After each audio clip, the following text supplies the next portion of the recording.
ಎಲ್ಲ ಕರ್ನಾಟಕದ ಜನತೆಗೆ ನಮಸ್ಕಾರ.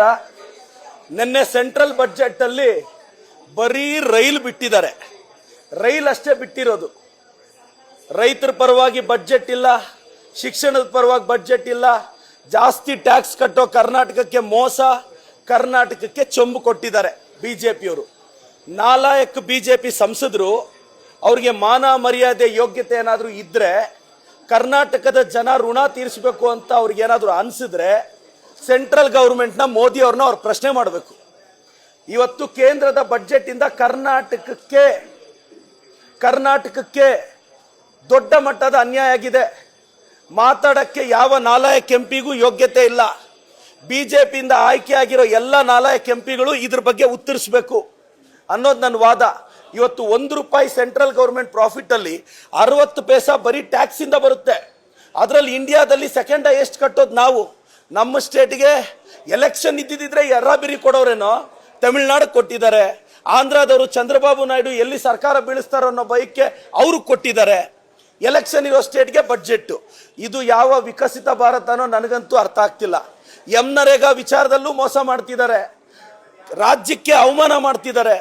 ರಿಪಬ್ಲಿಕ್ ಡೇ ಪೆರೇಡ್ ಅಲ್ಲಿ ನಮಗೆ ಗೌರವ ಕೊಡಲಿಲ್ಲ, ಮಹಾತ್ಮ ಗಾಂಧೀಜಿಗೆ ಅವಮಾನ ಮಾಡಿದ್ರು. ಇದು ಬಿಜೆಪಿಯ ಅಸಮರ್ಥತೆಗೆ ಇದು ಕಾರಣ ಸರ್. ನೋಡಿ ಮೇಡಮ್, ಯಡಿಯೂರಪ್ಪ ಸಾಹೇಬರು ಬಹಳ ದೊಡ್ಡವರು. ಅವರು ಬಗ್ಗೆ ನಾನು ಮಾತಾಡೋಷ್ಟು ದೊಡ್ಡವನಲ್ಲ. ಆದರೆ ಯಡಿಯೂರಪ್ಪ ಸಾಹೇಬರು ಸರ್ವಾಂಗಿಣಿ ಬಡ್ಜೆಟ್ ಅಂತ ಹೆಂಗೆ ಹೇಳಿದ್ದಾರೆ ಅಂದರೆ, ಮೋಸ್ಟ್ಲಿ ಅವ್ರು PS ಸ್ಕ್ರಿಪ್ಟ್ ಬರ್ಕೊಟ್ಟಿರ್ತಾರೆ.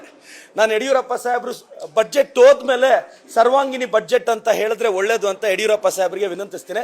ನಿಮ್ಮ PSಗಳು ಓದಿರಲ್ಲ ಸರ್ ಮೇಡಮ್, ಅವ್ರು ಮೊನ್ನೆನೇ ಬರೆದು ಬಿಟ್ಟಿರ್ತಾರೆ ಏನು ಹೇಳಬೇಕು ಅಂತ. ನಿನ್ನೆ ಬಡ್ಜೆಟ್ ಮುಗಿಲಿ ಅಂತ ವೆಯ್ಟ್ ಮಾಡ್ತಿರ್ತಾರೆ.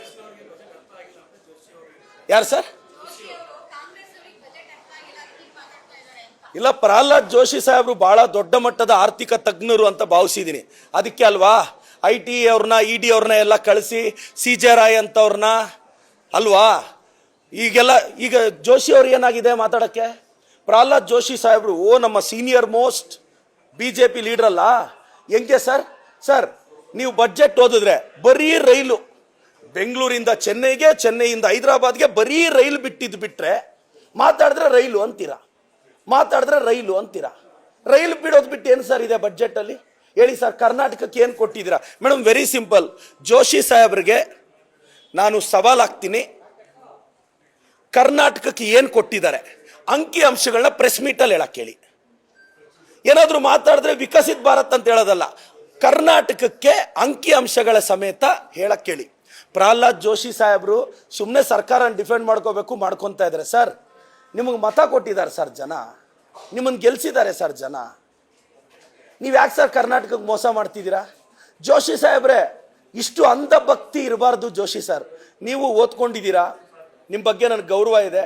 ಅಂದರೆ ಗೌರವ ಇರಬೇಕು. ಇದೇನು ಸರ್ ನಿಮ್ಮ ನಾಯಕರ ಬಗ್ಗೆ ಅಂಧ ಭಕ್ತಿ ಕ್ರಿಯೇಟ್ ಆಗ್ತಿದೆ ಅನ್ನೋದು ನನ್ನ ವಾದ ಮೇಡಮ್. ಮೋಹನ್ ದಾಸ್ ಪೈ ಅವ್ರ ಸ್ಟೇಟ್ಮೆಂಟ್ನ ನಾನು ಸಹಮತಿಸ್ತೀನಿ. ಟ್ಯಾಕ್ಸ್ ಟೆರರಿಸಮ್ ಇದೆ, IT ಅವರು ಟಾರ್ಗೆಟ್ ಮಾಡ್ತಿದ್ದಾರೆ. ಏನು IT ಅವನಿಗೇನು ಕೊಂಬುಗಳಿಲ್ಲ ಅಲ್ಲ ಸರ್. ನಾನೊಂದು ಕ್ವಶನ್ ಕೇಳ್ತೀನಿ. CJ ರಾಯ್ ಅವ್ರದ್ದು ಎಲ್ಲರೂ ಹೇಳ್ತಾ ಇದ್ದಾರಲ್ಲ ಶೂಟ್ ಮಾಡ್ಕೊಂಡು ಸತ್ತೋದ್ರು ಅಂತ, ನಾವು ಯಾರಾದರೂ ನೋಡಿದೀವಾ?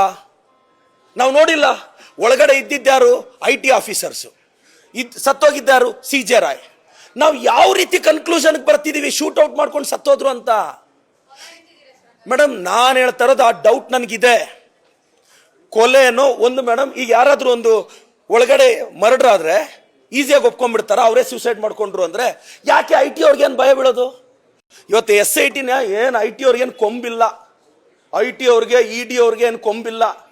IT ಅವ್ರಿಗಾದ್ರೂ ಅವ್ರ ಅಪ್ಪನಿಗಾದ್ರೂ ಒಂದೇ ಕಾನೂನು, ನನಗಾದ್ರೂ ನಮ್ಮ ಅಪ್ಪನಿಗಾದ್ರೂ ಒಂದೇ ಕಾನೂನು. ಯಾಕೆ IT ಅವ್ರು ನೋಡಿದ್ರೆ ಇವರೆಲ್ಲ ಭಯ ಬೀಳ್ತಾರೆ? ನೆಟ್ಟಿಗೆ ಟ್ಯಾಕ್ಸ್ಗಳು ಕಟ್ಟಿದ್ರೆ ಯಾವನಿಗೂ ಭಯ ಇರಲ್ಲ ಅಲ್ಲ. ಈಗ ಸರ್ ಕನ್ಕ್ಲೂಷನ್ಗೆ ಬರೋದು ತಪ್ಪು ಸರ್.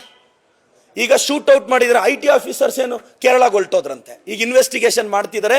ನನಗೆ ಅನುಮಾನ ಇದೆ, CJ ರಾಯ್ ಅವರು ಬುಲೆಟ್ ಹೊಡ್ಕೊಂಡ್ರ ಯಾರಾದರೂ ಹೊಡೆದ್ರ? ನನ್ನ ಸ್ಟೇಟ್ಮೆಂಟ್ಗೆ ನಾನು ಬದ್ಧ ಇದ್ದೀನಿ. ನನಗೆ CJ ರಾಯ್ ಅವರು ಯಾವುದೋ ಒತ್ತಡದಲ್ಲಿ IT ಅವರು ಟಾರ್ಗೆಟ್ ಮಾಡಿದ್ದಾರೆ. ನನ್ನ ಕ್ವಶನ್ ಇಷ್ಟೇ, BJP ಅವರು ಕೇರಳ ಚುನಾವಣೆಗೆ ಕಾಸು ಕೇಳಿದ್ದರಂತೆ. ಅವ್ರ ಡೈರಿಯಲ್ಲೂ ಹೇಳಿದಾರಲ್ಲ, ಏನೋ ಚುನಾವಣೆಗೆ ದುಡ್ಡು ಹೋಗ್ಬೇಕು ಅಂತ ನೀವು ಮಾಧ್ಯಮದಲ್ಲಿ ತೋರಿಸ್ತಿದ್ರಲ್ಲ. ಸೊ BJP ಅವ್ರು ದುಡ್ಡು ಕೇಳಿದ್ರ? IT ಅವ್ರನ್ನ ಯಾಕೆ ಕಳಿಸಿದ್ರಿ ಇಷ್ಟು ದಿನ ಇಲ್ಲದೆ ಇವಾಗ? CJ ರಾಯ್ ಅವರು ಕೆಲವರು ಪೊಲಿಟಿಕಲ್ ಪಾರ್ಟಿ ಜೊತೆ ರೀಸೆಂಟ್ ಬಿಗ್ ಬಾಸ್ ಜೊತೆನೂ ಮಲಯಾಳಮಲ್ಲಿ ಅವ್ರು ಇನ್ಕ್ಲೈನ್ ಆಗಿದ್ರು. ಸೊ BJP ಅವರು IT EDನ ಕಂಟ್ರೋಲ್ ಮಾಡ್ತಿದ್ದಾರೆ. ಇನ್ನು 2 ವರ್ಷ ನೀವು ಎಷ್ಟು ಆಟ ಆಡ್ತಿರೋ ಆಡಿ. 2029ಕ್ಕೆ ಇಂಡಿಯಾ ಕೈಯಲ್ಲಿರುತ್ತೆ. ರಾಹುಲ್ ಗಾಂಧಿ ಅವರು ಈ ದೇಶದ ಪ್ರಧಾನಿ ಆಗ್ತಾರೆ. Thank you sir. ಇಲ್ಲ, ಕರೆಕ್ಟ್. ನನ್ನ ಮೇಲೆ ಒಬ್ರು ಸಾಮಾಜಿಕ ಕಾರ್ಯಕರ್ತ ದೂರು ಕೊಟ್ಟಿದ್ದಾರೆ. ಆ ದೂರನ್ನ ತಾವು ಸಂಪೂರ್ಣ ಓದಿ ಅವ್ರು ಏನ್ ಹೇಳಿದ್ದಾರೆ ಗೊತ್ತಾ? ಶಾಸಕರಾದಂಥ ಪ್ರದೀಪ್ ಈಶ್ವರ್ ಅವರು ಹಿಂಗ BJP ಅವರು ಚುನಾವಣೆಗೆ ದುಡ್ಡು ಕೇಳಿದ್ದಾರೆ ಅಂತ ಆರೋಪಿಸ್ತಿದ್ದಾರೆ.